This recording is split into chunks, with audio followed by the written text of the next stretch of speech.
यांच्यावर इतकं भरभरून बोलल्यानंतर फक्त एक ओळीत त्यांनी सांगितलं आणि हे प्रतिभेचं नुकसान होतं. आणि खरंच याच्यामुळे मला ब्रँडिंग करावं लागतं. माझा स्वभाव ब्रँडिंग करणं नाही.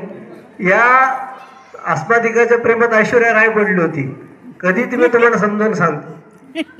सलमान ऐश्वर्याचं फाटल्याचं काल मला जेव्हा कळलं, गोष्ट जुनीच आहे, मीही जुनाचे. सलमान ऐश्वर्याचं फाटल्याचं काल मला जेव्हा कळलं, अंधुक्ष आशेने माझं हृदय धडधडू लागलं. मी म्हणलं बरं झालं, आपल्या वाटातला काटा गेला, आता आपला मार्ग खरंच मोकळा झाला. नुसत्या कल्पनेने मला कसं कसं होऊ लागलं, नुसत्या कल्पनेने मला कसं कसं होऊ लागलं. आणि मनाने केव्हाच चंद्रावर घर होतं बांधलं. नुसत्या कल्पनेने मला कसं कसं होऊ लागलं, मनाने कल्पनेने कधीच चंद्रावर घर होतं बांधलं. अडथळे सारे पार करत मी तिला गाठलं, ऐश्वर्याला. अडथळे सारे पार करत मी तिला गाठलं. माझी होशील का नाही असं विचारलं. तिनंही चक्क होऊन मला ते फळाबाद केलं. यथावकाश आमचं लगीन पार पडलं, लग्नही झालं. 4 दिवस मजेत गेले आणि तिचं माझं वाजलं. यथावकाश आमचं लगीन पार पडलं, 4 दिवस मजेत गेले आणि तिचं माझं वाढलं. शब्दाने शब्द वाढला. तसं मी तिला हाताने धरून घराबाहेर काढलं. एवढ्या रात्री मला का घराबाहेर काढताय म्हणून बायकोने माझ्या भोकाड पसरलं. माझं ते सुंदर स्वप्न तिथंच भंग झालं. सलमान ऐश्वर्याबद्दल हळहळणं माझ्या नशिबी उरलं. सलमान ऐश्वर्याबद्दल हळहळणं माझ्या नशिबी उरलं. तुम्ही अधूनमधून कविता टाळ्या वाजवू शकता. म्हणजे टाळ्या 2 प्रकारच्या असतात. एकतर कवीला कंटाळा भरून पण असू शकतात किंवा आवडली म्हणून असू शकते. जनरली फ्लॅट संस्कृती आहे. हल्लीचे दिवस वेगळे आहेत. पूर्वी पुरुष काम करायचा, हल्ली आणि अत्यंत आदराचीच गोष्ट आहे, त्याच्याबद्दल यथार्थ अभिमान आहे. पण हल्ली महिला भरपूर काम करतात आणि शनिवार रविवार तिला आरामाचा दिवस असतो. अशा लाडक्या राणीसाठी गणपती बाप्पाचा सीझन आहे. आमचे एक स्वर्गीय मित्र गोकुळ पवार यांची एक हलकी फुलकी रचना तुमच्या समोर सादर करतो. माझ्या प्रेम राणीला सार सुख मी देईल, तिच्या तिरळ्या डोळ्यात उद्याच सपान मिळील. तिचं नाकर नकट गोबऱ्या गालात दिसना, जरी पायानी लंगडी एका जागी ती बसना.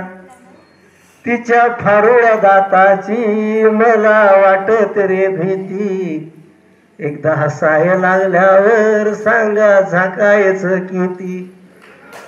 तिच्या काळ्या रंगाची नाही होणार जाणीव, जागी जागीर पार्लर कशी भासेल उणीव. असं जरी तो कवी म्हणतो तरी शेवट त्यांनी खूप सुंदर केला. हे आवडला तर जोरदार टाळ्या वाजवा, कारण ही कविता माझी नाही, माझ्या अत्यंत चांगल्या मित्राची आहे. ते आता ह्या जगात नाही आहेत. दोघ मिळून देवा सुखी समाधानी राहू, दोघ दिसाया सारखे नाव तिला कसे ठेवू. दोघ दिसाया सारखे नाव तिला कसे ठेवू. इथं गझलेचा एक विषय झाला म्हणून मी छोटी गझल सादर करतो आपल्यासमोर. हल्ली टाळ्या वाजणं फार कमी झालं आणि कवींना फार अपेक्षा असते. मान सन्माना इतकीच कवीला हव्या असतात टाळ्या. त्या टाळ्या कधी कवीचा हिरमोडही करतात, कधी खूप मनाला भरारी पण देतात. पण ते दाद देण्याचे अनेक प्रकार आहेत. तर दाद मोकळी हल्ली मिळणे सोपे नाही. दाद मोकळी हल्ली मिळणे सोपे नाही, प्रत्येकाच्या गटात घुसणे सोपे नाही. शिक्का बसतो एखाद्यावर जेव्हा कुठला, शिक्का बसतो एखाद्यावर जेव्हा कुठला, सहजासहजी त्याला पुसणे सोपे नाही. आणि हा शेर मला बाहेरून आलेली लोक दिसली. आमचं ज्यांनी परिचय करून दिला ते अहिल्यानगरमधले आहेत असे कळलं. आणि हा शेर मी बीड जिल्ह्यातलाच आहे. माझ्या आईवडिलांसाठीच हा शेर लिहिला होता. जीवन गेले ज्यांचे सारे खेडेगावी, जीवन गेले ज्यांचे सारे खेडेगावी, शहरी त्यांनी मन गुंतवणे सोपे नाही. तुमचं सुंदर घर, तुमचं आलिशान फर्निचर त्यांना आवडेल असं नाही, त्यांचा जीव इथं कोणतो. आणि हे बऱ्याच खेडेगावातल्या लोकांच्या बाबतीत घडलेलं आहे. आणि हा शेर खास आमच्या पाटील सरांसाठी.